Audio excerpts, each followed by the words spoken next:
okay.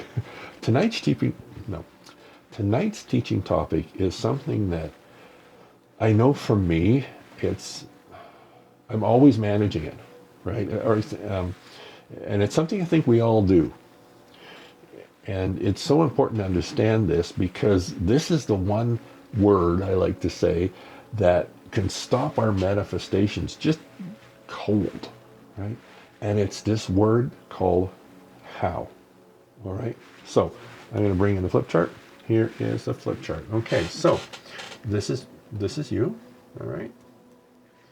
This is what you're trying, your goal, what you want to manifest, that desire, right? This is what you want to see in your physical world, right? And you guys that have been on in-person workshops or been in the community gatherings, you know that the label I use is your I am, your soul, your spirit, your higher self, right? So then the process basically is you have the desires here, right? You have the desire here. Then it flows through this process and manifests in the physical. Now, that's good, right? Makes perfect sense. That's the process. It's all good. Here's what derails that son of a gun. And like I said, it's something that I'm cognizant of. And yeah, I have to manage it on an ongoing basis like I think we all do. And as you probably guessed already, it's this bugger right there. It's the how, right? I mean, we're pretty good with this, right? And we sure don't have too many problems when it actually shows up.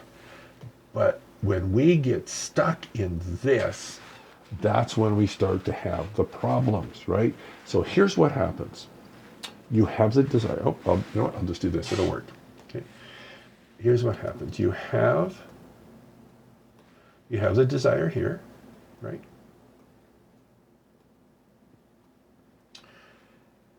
And then what happens is, as you think about that desire, as you feel the desire, it makes its way to here, which would be perfect. Everything's working good, except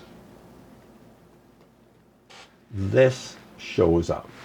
And our logic automatically slips into this. You see, our logic is designed to problem solve, right?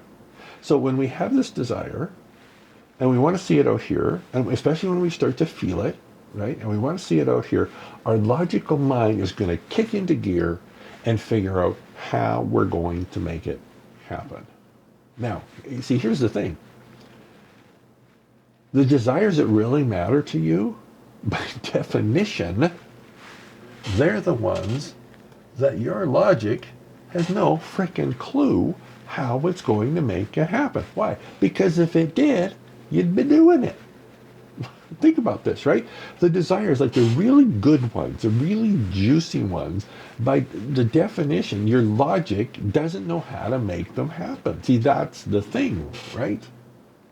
And then as soon as this kicks in, we automatically introduce words like difficulty, right? How difficult is it going to be to get this out to here, right?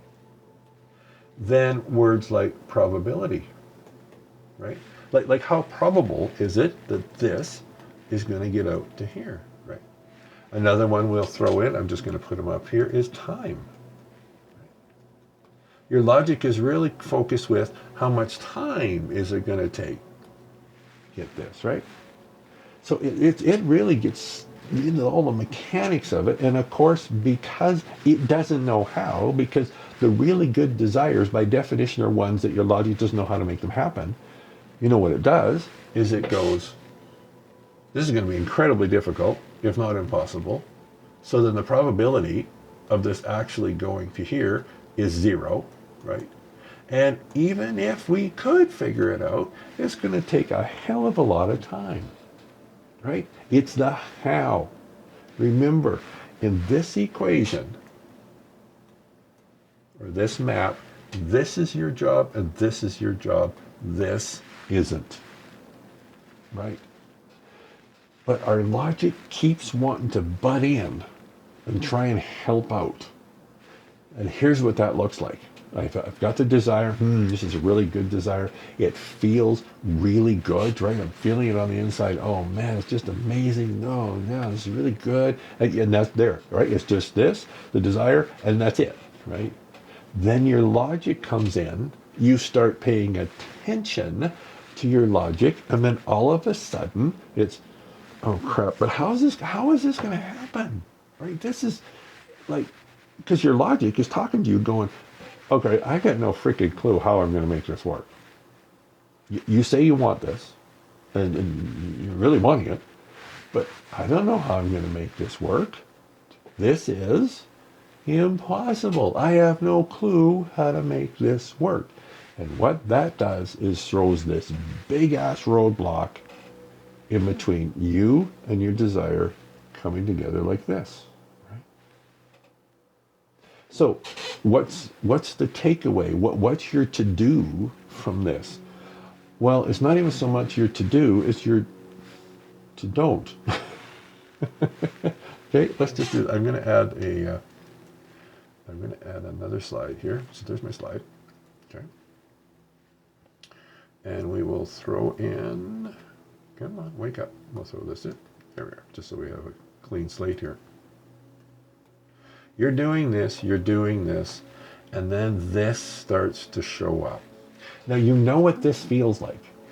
Okay, and when you think about it, it sucks. Kind of keeping it real, right? Because you're motivated, you're uplifted, you're feeling good, and then this thing shows up, and it's like, ugh, right? I don't know, how are we going to do this? I don't know, how is this impossible? All that kind of stuff. And then we start to believe what our logic is. Now, you see, the thing of it is, our logic isn't a bad thing. It's just, this isn't the tool for this, right? It's a wonderful tool, but not for this. So what you're going to do, and this is what I do, when it shows up, is you're going to correct. Now, I'm going to use a very practical example, right? You're driving down the highway, and you know how a lot of the highways, they have like the rumble strips right along the shoulders? So if, if you're, I don't know, not thinking about things and you get too far over, so it tells you, holy crap, you're about to hit the ditch, right? So what happens is you're driving down and then you hit these rumble strips. This is when the howl gets in, right? And this is what it feels like. Now, what you're going to do, first of all, is identify that, okay? You're not going to fight it. You're not going to argue with it. You're sure as hell not going to agree with it, because that will suck you right into the ditch, all right? Now, the other thing you're not going to do is like overcorrect. Like, here I'm going to turn the wheel. Well, then you go all the way to the other side of the highway, right? See, so we don't want to, oh my God, and turn, right? We're in the rumble strips. We want to gently bring ourselves back onto the highway. How do you do that? You're going to put your focus on anything other than this. Right? See, it's still going to be there. Like, the rumble strips are still there. But what you're going to do is you're going to put your focus on anything other than this. For me, one of my go-to things, for some reason I always forget about the H, but I've always did it that way, and that's the way it's going to be. Focus on something physical. Put your awareness on something physical. Have a coffee. Go outside. Just do anything physical, but focus on it. Because if you're focusing on the physical, you're not focusing on all them voices in your head going, this can't work, how am I going to do it, blah, blah, blah, blah, blah. Right? Okay? So this is something that, and again, I've recorded this. I'll upload it to the membership site here. And then here, I'll just